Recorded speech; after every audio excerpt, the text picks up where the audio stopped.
Howdy guys, welcome back. So this video series will be for kids that are in APUS history, which starts with the first Americans all the way to modern day, or if you're in a dual credit class where you are starting at the beginning of US history and coming to 1877 in one semester, and from Reconstruction to modern day in the second. These videos will cover some of the same content you would have in that class, but we thought we'd get two birds with one stone. First, we're going to be looking at the first Americans, the first and original inhabitants to the New World or the Western Hemisphere, however you want to phrase it. So a long, long time ago on a galaxy called Earth, humans were hunter-gatherers and moving around, and in one of the ice ages, the Bering Strait had been frozen over, and so there was a land bridge connecting Asia and North America. These hunter-gatherers spent time, of course, chasing all the animals they could. That's how they fed themselves. That's how they survived.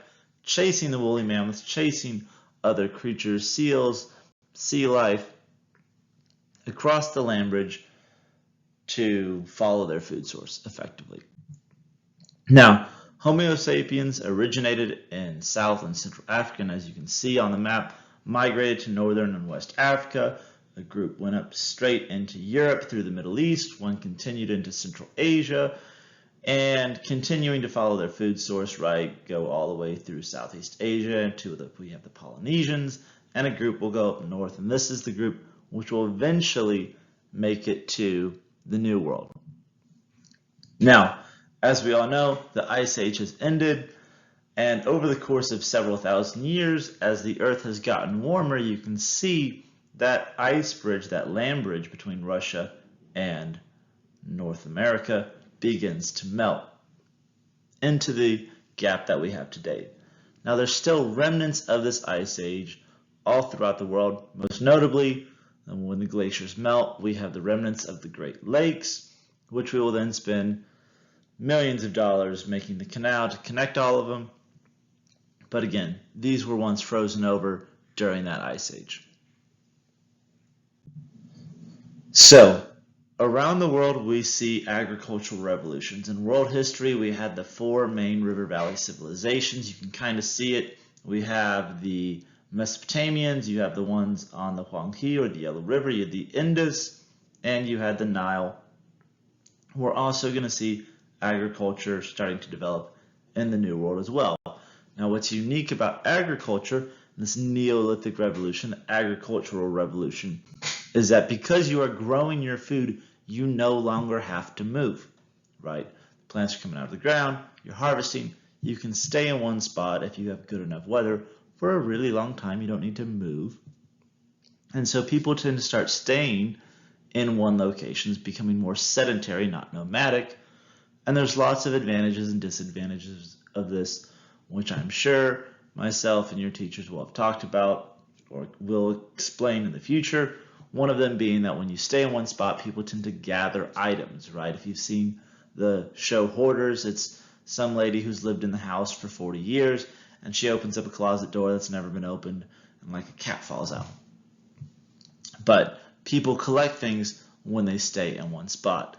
Now, in the New World, agriculture is based off three main crops, right? The three sisters of farming. We have corn, maize, we have beans, and we have gourds or squash.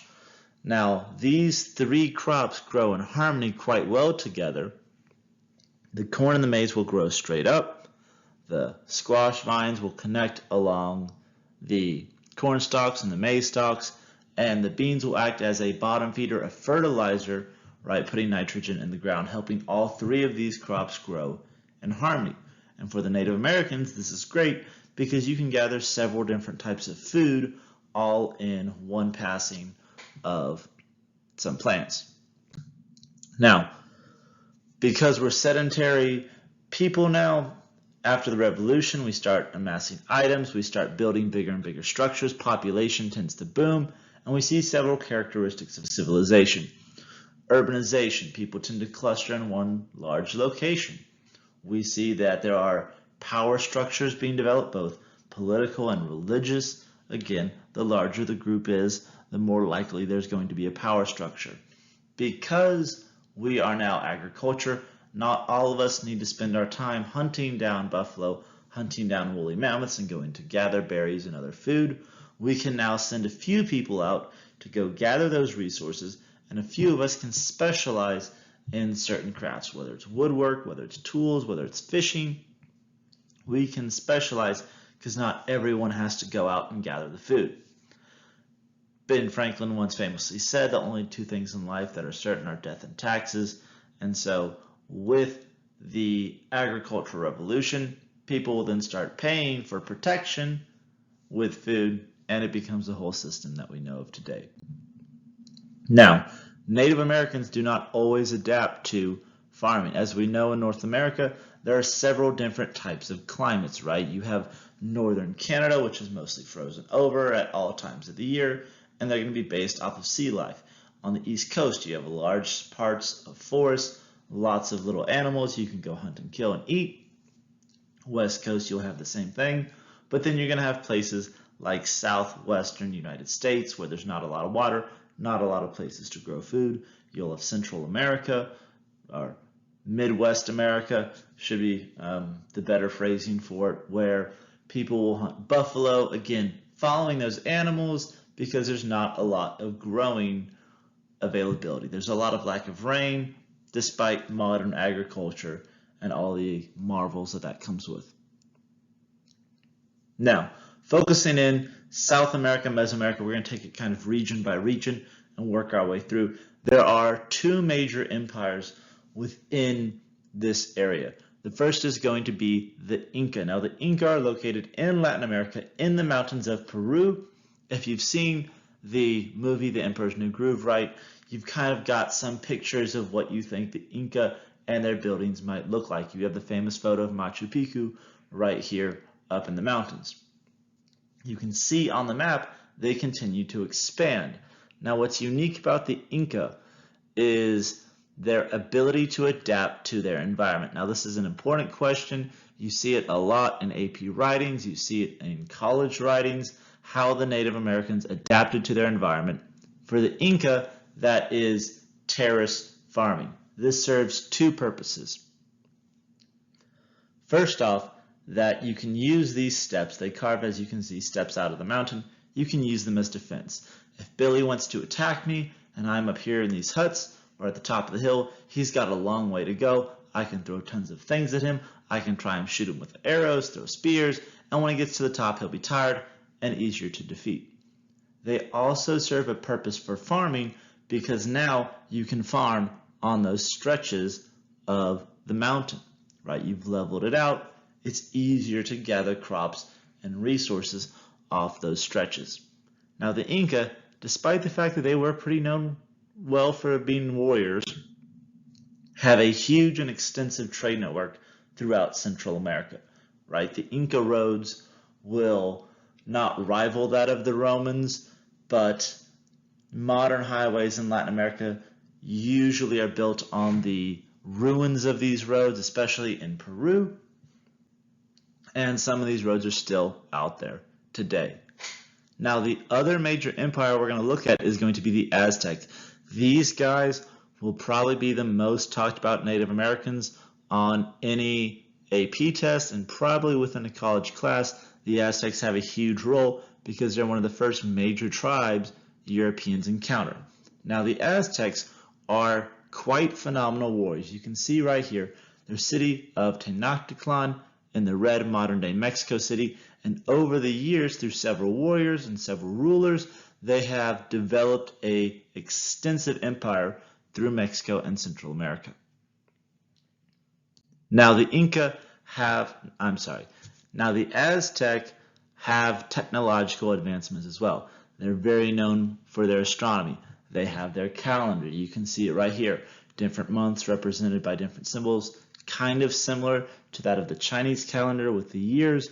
One thing I always like noting, just as a conspiracy theorist, is that the dragon is found in the Aztec despite their limited connection to the outside world. If any, it's kind of unique that a lot of cultures have this symbol within their own mythology or their own belief system. Now, the Aztecs, I said previously, were great warriors. Part of that dwells from their religion. Their religion believed that the god of the sun was also the god of the war, and in order to keep the sun rising up in the morning, he required blood sacrifices. You can see this is a painting from a description that a Spaniard gave of the Aztec. Now, this meant that the Aztecs were going out conquering smaller tribes, enslaving the people from those tribes to bring them back to their capital city and sacrifice them to the god of the sun to keep the sun rising up. Now, the Aztec, with all their warrior efforts, still known for agriculture, right? We're still in that revolution of agriculture, shifting away from the nomadic. Maize is going to be huge for the diet of the Aztec. Now, the way they cultivate it is different. Again, how Native Americans adapt to their environment. The Aztec will be known for the chinampas. Now, these are effectively rafts filled with dirt and soil where you can plant crops, you can build houses on them, but they are designed so that they will soak up water from the lake to always water the crop. Now, again, this serves both as a agricultural means of production, but also as a defensive measure. Because if Billy decides he wants to go and attack the Aztec, he's going to have to make his way across a lake where you have these chinampas, and if you step into a water that's a shallow spot, you might be able to cross it. If you don't, it's going to be deep, you're going to fall. If you don't know how to swim, you drown. It's a defensive measure as well. The Aztec, laying these out, know where the shallow spots are, know where it's not going to be so shallow. They're going to have that advantage for any invaders. Now, the Aztec also found their city Tenochtitlan on this lake. This is the modern day Mexico City. It has been built over the ruins, right? It continues to expand. And we're going to talk about this more as the Spanish continue to develop and colonize Central and Latin America.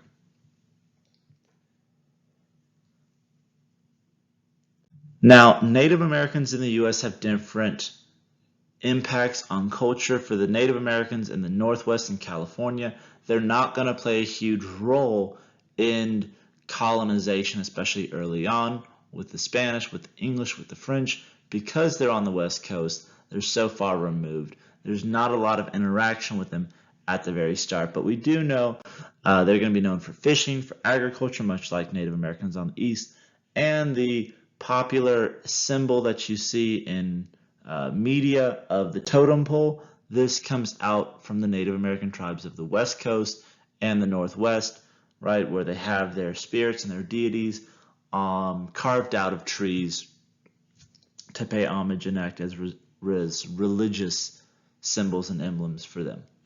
Okay, but again, for our intents and purposes in AP US history, they're not going to play a huge role, and so we're going to lightly touch on them. We're going to keep moving on here in just a moment. Natives in the Southwest, the Great Plains, the Great Basins, play a large role, especially when it comes to the Spanish and westward expansion. Now, the Southwest, we have a tribe known as the Pueblo civilization. Now, they're called the Pueblo because when the Spanish show up, they see the towns that they have built, and to the Spanish, it looks like a Spanish town. So they call them the Pueblo Indians because Pueblo is the Spanish word for town. They did not call themselves the Pueblo Indians, right? That's a term that the Europeans, the Spanish, gave them to describe them, to distinguish them from other Native American tribes. Now, this tribe, the Pueblo, right, the Jumano, there's lots of tribes within this culture which are going to interact with the Spanish. They're going to establish a trade network. Now, again, they're going to have a sedentary lifestyle because there's limited water in southwestern United States, in northwestern Mexico. Because of that, they have that sedentary lifestyle.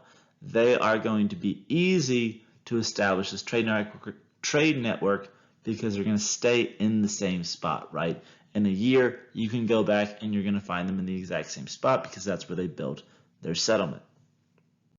Natives in the Great Plains, though, have a completely different culture compared to that of the natives in the Southwest, but they're going to interact pretty similar with the Spanish. Now, as you can imagine, there is not a lot of natural resources in the Midwest when the Spanish first get there. And so the natives that are living there, they're going to make their entire living, their entire culture is based on the buffalo, right? They're going to take it, they're killing what they need to eat and using every piece of the buffalo in their culture to survive. They're going to be nomadic, completely different than that of the Southwest natives, but they're going to interact with the Spanish pretty much the same. Now, the interesting thing about this of all is that they're doing all of this pre-horse. I have dogs. Personally, I cannot catch my dogs on a day where they decide to give it their all and run away. I can only imagine what it would be like to chase a buffalo on foot that didn't want to be caught. I don't think I could do it. I would probably go hungry several days. All right, the Mississippian culture. Now, this is a term given to a lot of native tribes throughout the southeastern United States and even going up towards Ohio, modern-day Ohio and Michigan, Indiana. The reason they're called the Mississippian culture is because they have similar characteristics. Again, it's an overarching term that the Europeans have put on Native American tribes to identify them based off of common characteristics. Now, in East Texas, we have Caddo Mills, and there's different mounds, and while there's different purposes for these, a lot of them are going to be equated to a means of adapting to their environment. So not only do they, yes, serve a defensive purpose and a sign of social power within the tribe, they're also going to be there for when the rivers flood and the water comes up, right? Those that don't have a lot of social status within the tribe, their houses may be flooded or destroyed. Those who have more resources or more of a status in the tribe will have their house on a hill, which will be safer from floods. Not guaranteed. Usually the chieftain will have the highest, and you'll have a large place for the military training. And we have remnants of these all throughout southeastern United States. They're quite large hills that the natives put together, moving dirt, using it to their advantage to, again, overcome their environment and the disasters that may. Now, natives on the East Coast have characteristics of both the Mississippian culture and a little bit of the Great Plains. When the English first arrive and create their settlement in Jamestown, they're going to be interacting with the Powhatan Confederacy. Now, these tribes are independent, but they are interacting with each other based off of defense and trade. And so they're each making their own decisions, but they're going to try and create a network to band together when the English arrive. This is different compared to the Iroquois Nation or the Iroquois Confederacy up north in modern-day New York. 5 tribes, will be 6 in the future, independent, come together in trade and defense. They're going to have a council that will get together and kind of decide laws and practices which will extend throughout the 5 tribes, right? They're going to be one of the largest tribes that both Europeans and even the United States are going to have to interact with and deal with throughout the development of the nation. What's unique also about the Iroquois is that they trace their lineage through the mother.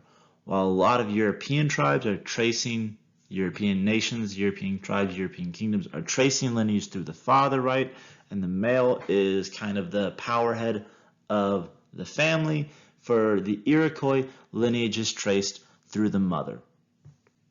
Now, they're going to have mixed economies, right? They're going to be farming, they're going to be hunting, they're going to be gathering, they're going to be quite excellent fishermen, which is all important, right? Again, using and adapting to their environment to survive, different than those of the Southwest America. They're going to settle their house, settle their tribes, and their settlements will be built around the longhouse. Now, the longhouse technically could be mobile, although it's an absolute bear to disassemble and move. although there are times when the Iroquois have done this, right, to escape from disease or escape from Europeans, they will take smaller houses with them to go relocate to a safer spot. Now, all of this is going on. There's some drama in Europe and developing separately before the discovery.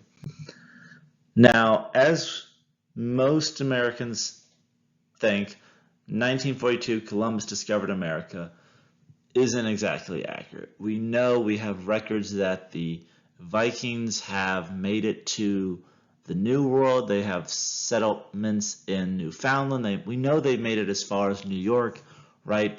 When 9/11 happened, we found the remains of a Viking longship underneath one of the buildings that was being excavated, right? So we know they made it as far down as modern day New York. But they kept it very much under wraps. Europe was focused on trading with Asia, okay, AP World, World History, the Silk Road, getting the goods and resources to China, the silk from Asia, and you can see, well, Italy is the gate to Europe for the Silk Road. It does require people to go through the Middle East, which wasn't a big deal with the Byzantine Empire. However, with the rise of the Seljuk Turks, the fall of Constantinople, the Christian kingdoms do not want to continue to go through the Middle East because of the Islamic caliphates that have taken over for the Europeans the gate to Asia. Now, there are still records of people like Marco Polo who are going to go out west. He'll make it all the way to China. He does write how the Emperor of China was pulled on a cart of dragons, which might be dinosaurs. I don't know. That's what he said.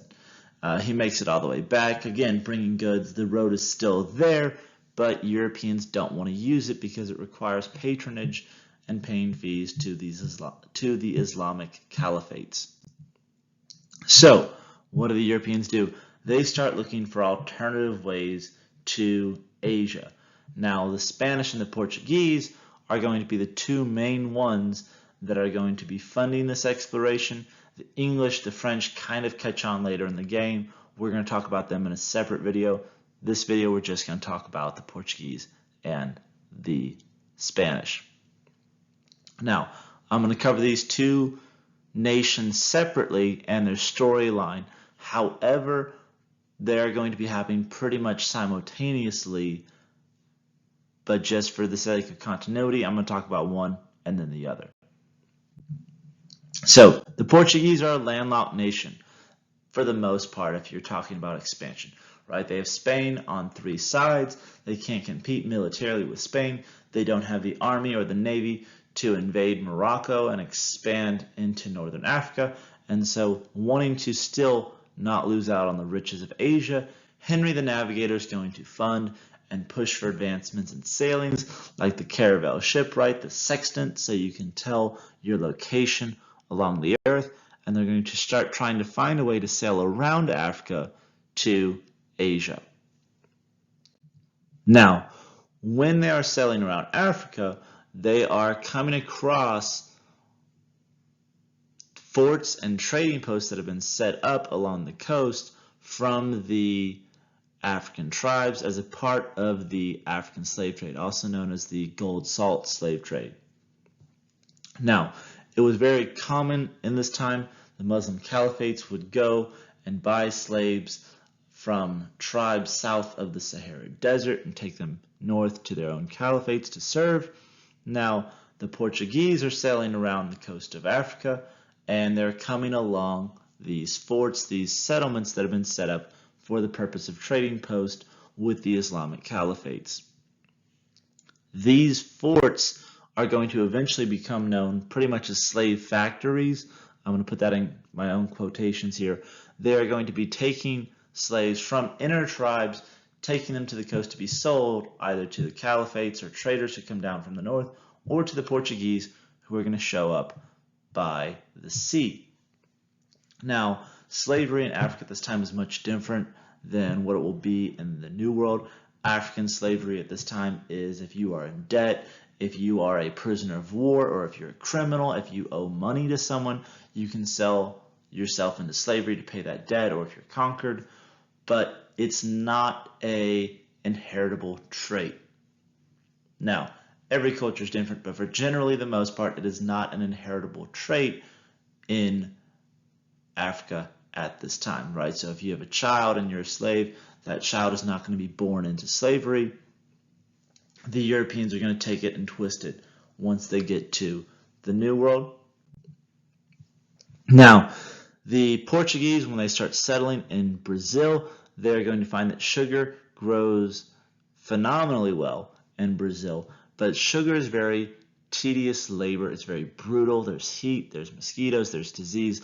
It's a lot of manual, hard labor. And so the Portuguese solution is to bring slaves from Africa to the New World and work on these sugar plantations, because the natives that they are trying to force to work on these plantations keep dying of disease and hard labor. And so the Portuguese solution is to bring slaves to the New World, right? And this is a part of chattel slavery.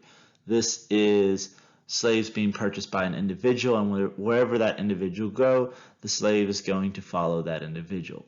Different than feudalism or serfdom in Russia, where a servant or a fief, or the word just escaped me,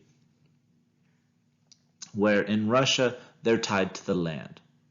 Okay, they work for whoever the lord is of that castle at that time. They stay on the land.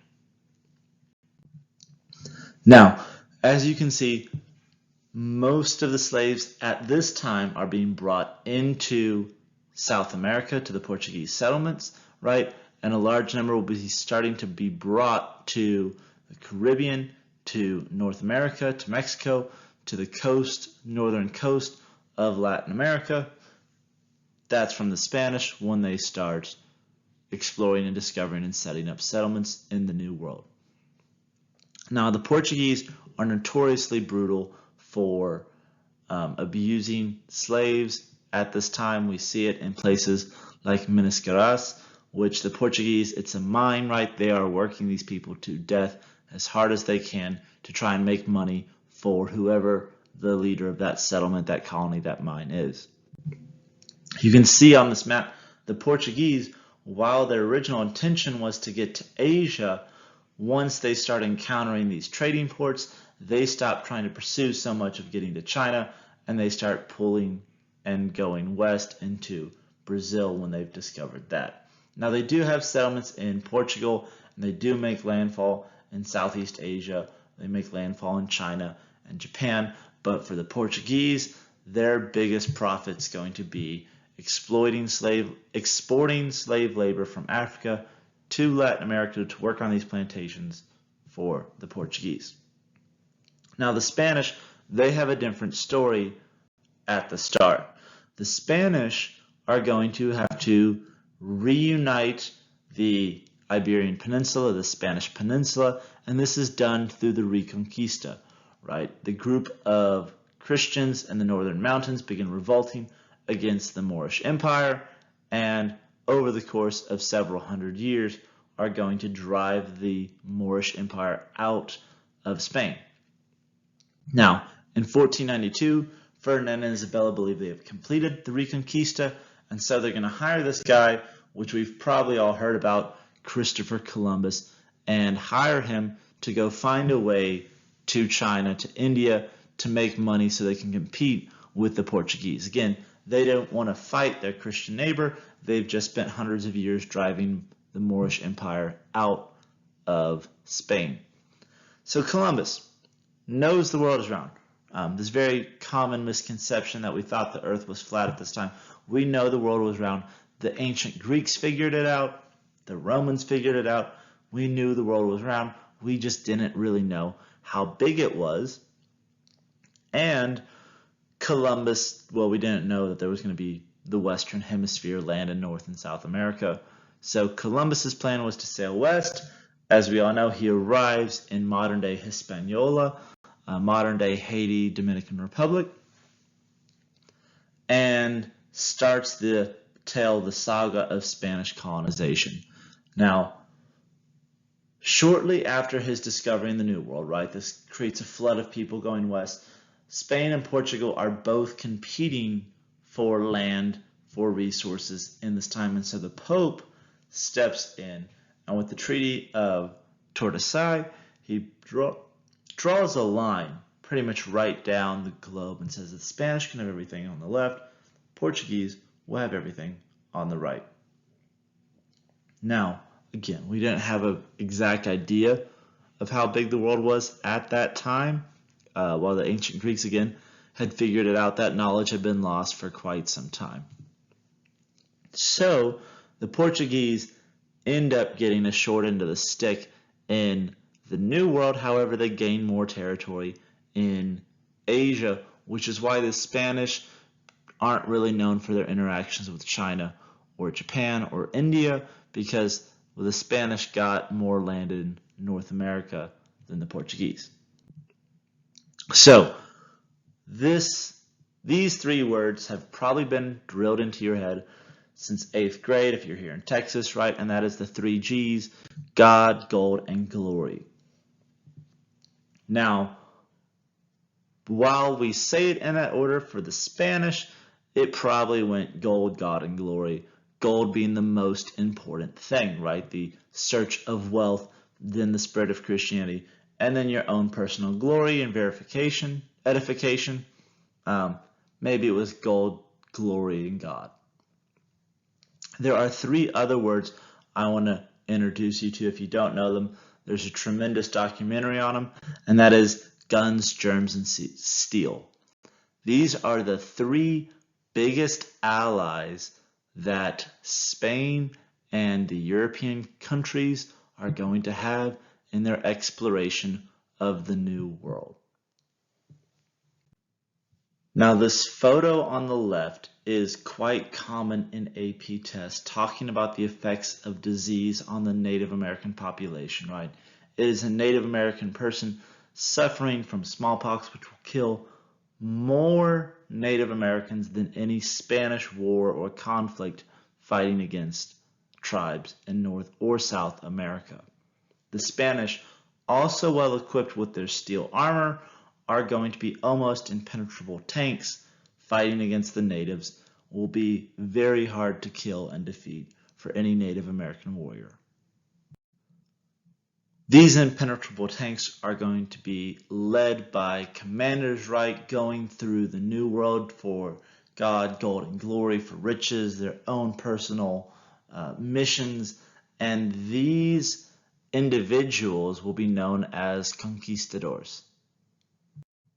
Now, there's lots of tales of conquistadors in the New World. We're going to look at quite a few of them. We're going to talk about some of them in detail. As far as the AP test goes, they're not going to ask many questions about any individual conquistador and what they were trying to do, but more of the grand theme: what was the effect of the conquistadors in the New World? Now, we just saw Hernan Cortés in the previous photo. Cortés is going to be known for the conquest of Tenochtitlan, right? The conquering and the defeating of the Aztec. And this painting that you see here has a lot of imagery going on to it. You have Native Americans, the Aztecs, crying for their gods for mercy and help on the top. You have the Spanish very much trying to defeat and wave their flag on the top of the hill. You have Native Americans fighting right in front of the altar. On the right-hand side, again, the Spanish view of the natives, still demonizing them, showing human sacrifice of a child, even at the final moments of the native tribes. On the left-hand side, you see a monk praying over a wounded warrior, again, kind of glorifying the Spanish in their conquest, despite the fact that it was a terrible battle, a terrible massacre for the Aztecs. Now, the story is that Cortés walked in with a small Spanish force and defeated the Aztecs. However, this is, again, whitewashing history to make the Spanish look better than they were. Cortés led an army of about 11,000 Native Americans behind him into Tenochtitlan. Now, the reason he could have this large Native American army despite the Spanish conquest was A, the promise of riches and weapons, but B, The Aztecs were feared warriors, known for conquering neighboring tribes, known for enslaving people to take home to sacrifice to the god to keep the sun rising. And so a lot of Native American tribes, especially the smaller ones that had been picked on and pillaged for years by the Aztecs, saw this as their chance to defeat the main power in the New World. Other conquistadors like Francisco Pizarro are going to be known for defeating the Inca, right? He very famously goes and takes the Inca chieftain hostage and holds him ransom until the tribe pays him vast sums of gold and silver from deposits and safes, and then he goes about murdering and pillaging the entire tribe after the ransom has been paid. Other conquistadors like Coronado will be going looking for gold. Coronado looking for the 7 cities of gold, to be specific, right? He'll go through southwestern United States. He'll stop at a tribe and very famously hire a guide from this tribe who says he's going to take them to the city of gold. They march all the way up to Kansas, and very famously Coronado writes in his journal, they question the native guide who's taken them all the way up, and the native guide says, "I was hired by the tribe to take you as far away as I physically could." So they kill the native and start their march back down to the tribe that they hired them from to seek and extract their revenge upon the natives, only to come and find all of the natives had died from disease that the Spanish unknowingly gave them. We're going to have explorers and conquistadors like De Soto, right, who very famously is going to map out much of the southeastern United States.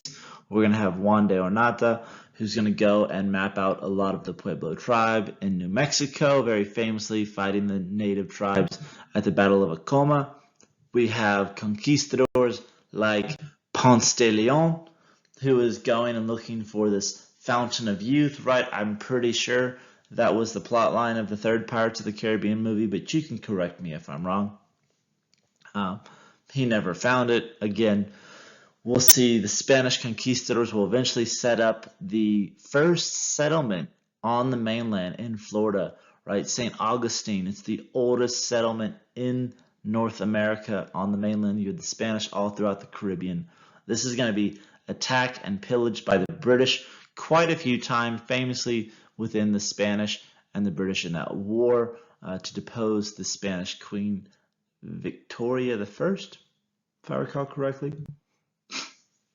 And so the Spanish Empire is going to be quite large. Again, you can kind of see on this map, they have one small settlement on the west coast of Africa, but they're not allowed a lot of land within what we might call the center of the map because of that Treaty of Tordesillas signed by the Pope. Now the Spanish do have what's known as the Spanish Habsburg, and that gave them territory in Italy and the Netherlands, but those will eventually come around and declare their independence when the Spanish are going to fall. All right, race, class, and culture in New Spain. Now this video is quite long, and so I thank you for making it this far with me. Because of the Spanish going to the New World, they're going to institute a new tax system within the New World, and it's solely based off of how much pure-blood Spanish you are, right? And the less Spanish you are, the more you're going to have to pay in this tax system. So the Spanish caste system goes like this. You're going to have the viceroys, right, or the peninsulares. These are those who are Spanish blood and born in Spain, given land or plots in the New World by the king. The Creole, who are going to be Spanish blood but born in the New World, right? So their parents were peninsulares and moved to the New World to take over the colony or to rule in the colonies. Now, this doesn't mean that you are necessarily a first generation, right?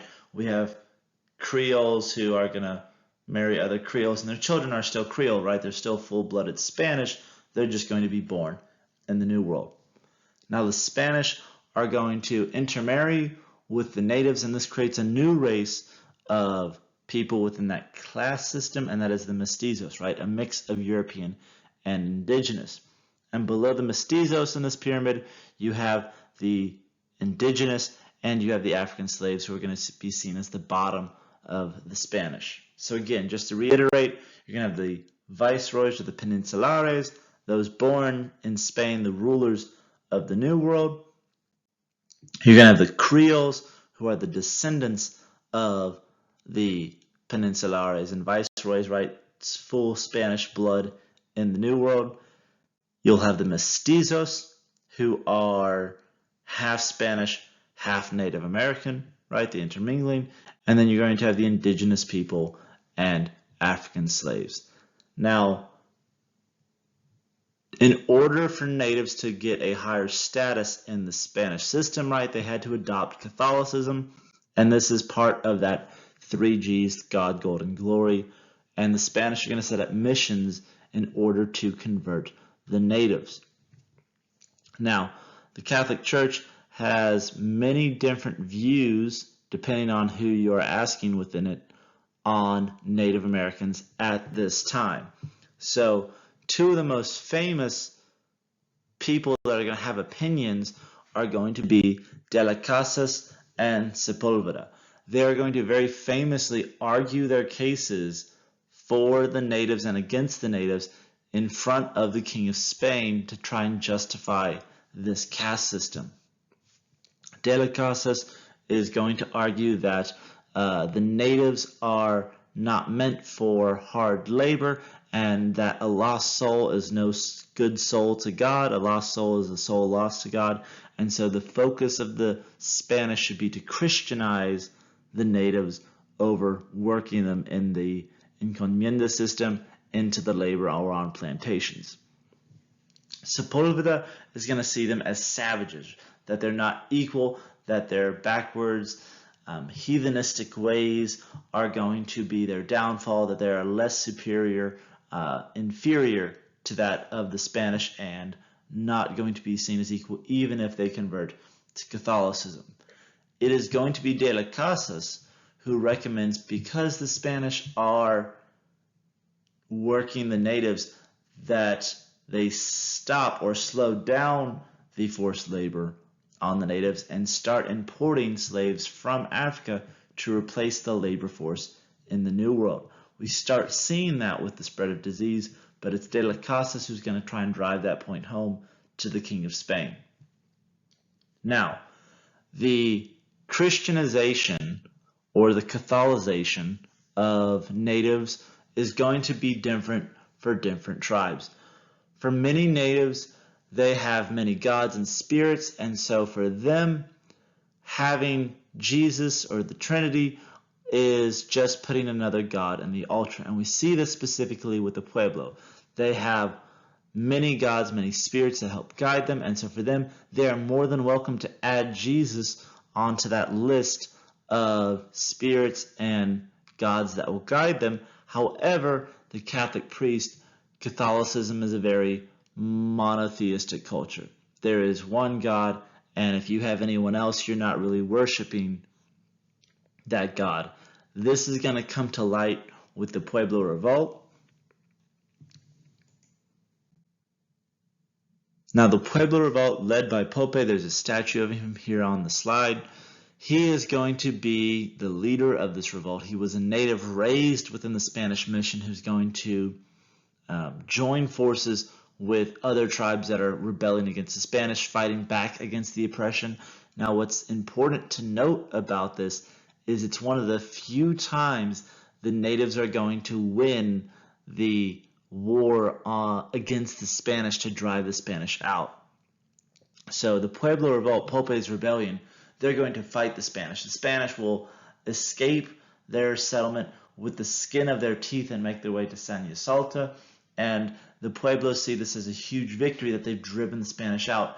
And for 15 years, the Spanish stay out of southwestern Texas and southwestern United States. But eventually, they're going to start making those excursions back to go claim that lost land. Now again, previously I mentioned that the natives were very polytheistic. They had different spirits, they had different gods who led them, and so adding Jesus to that list wasn't that big of a deal for some tribes. And we still kind of see this in modern cultures in Central and Latin America, right? We have festivals like Carnival, which is a combination of the Catholic traditions of things like Mardi Gras and other Native American elements that have been added into it, other African elements that have been added into it. So De las Casas had convinced the king of Spain that the main goal should be to Christianize the natives, and in order to replace the labor on plantations and in the mines, the natives should have their labor being replaced with that of African slaves. And so we start to see the major importation of slaves into the Spanish colonies. There are lots of reasons for this. The Christianization factor was there for the natives. It was not there for African slaves. Natives were seen as timorous and weak. They were dying of disease, while African slaves were more resilient to the diseases. We're also going to know that the natives will very often run away because they know the land, they can communicate with the other natives there, run away from plantations and mines and hide in the wilderness, never to be found again. And the African slaves being brought over can be kept unorganized and broken down to a higher level than the Spanish could break the natives. Right? African slaves couldn't communicate if they were from different tribes. They didn't know the land. The only thing they knew was what they were allowed to know from the Spanish, and so the Spanish could greater control them than the natives. What we do see is a mix of the native and the African cultures, right? The African slaves being brought over, and this creates a third category on that list of the caste system, and that is the Zambos, the mix of Native American and African. So what does this exactly mean for the development of the Western Hemisphere, for the development of Europe, for Latin America, for North America, for the tribes that are there? It means many things. First is the Columbian Exchange. Lots of goods, cultures, ideas, items are exchanged between North and South America and Europe and Africa, right? Squash, pumpkins, tobacco, these things leave North America and make its way to Europe. Things like cocoa, vanilla, huge, corn and potatoes completely transform Europe and make the Industrial Revolution possible. Europe is going to give the New World lots of things like sugar, coffee, olives. We're going to have livestock, cattle, pigs, sheep, horses, all these things being brought to the New World. They're also going to bring a ton of disease to the New World that's going to be spread to the natives. One thing that, it's interesting to note is tomatoes brought from North America to Europe, Africa, and Asia. For most Americans, we think Italian food. You probably heard the urban myth that pizza was developed by a Roman soldier who got a slice of bread, and he's like, oh, we have these tomatoes, we squash it up and put some cheese on it, and that's an urban myth, right? Tomatoes are from the New World and brought over to Europe, and again have such a huge role in the development of European culture, but it's not attributed to any tribe or any culture from the New World. Again, glorifying the European view of history. So with the exploration of the New World, we can see populations continue to skyrocket and go higher and higher as more and more people are now going to the New World. There's new land, new resources. Population is going to boom. If you notice on this chart, very down at the bottom in green, population in Latin America decreases the time of exploration. Thousands and thousands of Native Americans are going to pass away from disease and conquest against the Portuguese and the Spanish. The issue with this chart is that many tribes, I dare to say almost 99% of them, did not have a population count, right? They didn't keep track of how many people there were. And so it's hard for Europeans and people looking back to say, well, 100,000 or 100 million Native Americans passed away from disease and conquest. We don't know because we never had the initial number. Now, it also means that European nations are going to be in conflict with each other over the resources in the New World. Very famously, England and Spain are going to duke it out, but that's going to be a conversation for another video, probably the next one if I can get around to it. We'll talk about that in a later time. We're also going to see the continuation of the African slave trade, right? The continued business from the demand for labor in the New World that's going to be answered by the African slave trade, and so Europeans are going to continue to propagate that business and industry in Africa. We'll see the development of the encomienda system. This was the Spanish labor system in the New World, right? Again, work the natives, teach them good morals, Christianize them, and then as you Christianize them, they have less of the work burden, but we know that was very rarely the case for Europeans in the New World. We're going to see mercantilism and lots of European nations, again, fighting over the control of trade for the resources, especially as the colonies continue to develop. We're going to see a huge demand on resources imported and exported out of Central and Latin America, especially gold and silver for the Portuguese and Spanish. The Spanish are going to export so much gold and silver to their home nation that they are going to inflate their currency where it pretty much becomes useless because there's so much gold and silver on the market. And we see books talking about the struggle of this with Eduardo Galeande's The Open Veins of Latin America. Again, talking about the exploitation of the native tribes and the land in Central and Latin America. We're going to see that people are no longer really working for lords and ladies and dukes and duchesses and titles, and instead they're working for companies, working to make money, promoting their own self-interest. The Spanish and the Portuguese, because they are, again, trying to export as much money from the land as they physically can, lots of their trade are going to be based through economic centers, which are going to be built on the ruins of old Native American tribes and settlements. Okay, for example, Mexico City, built on the ruins of Tenochtitlan. Because that is how they're going to settle in Central and Latin America, we still kind of see the structure today where most of the nation is going to be run through urban centers. And what that means is, if you are trying to rise to glory and power in that nation, if you take over the urban centers, much like Santa Anna did in Mexico, like Castro and Che Guevara did in Cuba, you can pretty much rule the nation from those urban centers and not worry so much about the more remote parts. But all of this is the overarching look on how Native Americans have not only adapted to their environment, right? We saw that at the start of the PowerPoint, but also how they're continuing to survive even while fighting against European expansion. I appreciate those that made it all the way this far. Again, I'm doing this for y'all so y'all can have notes to go back to. Maybe I didn't explain it, or I missed something in class, or you missed it that day in class, so you can have this explained to you as well. Thank you for watching. I'll see you next time. Have a good night.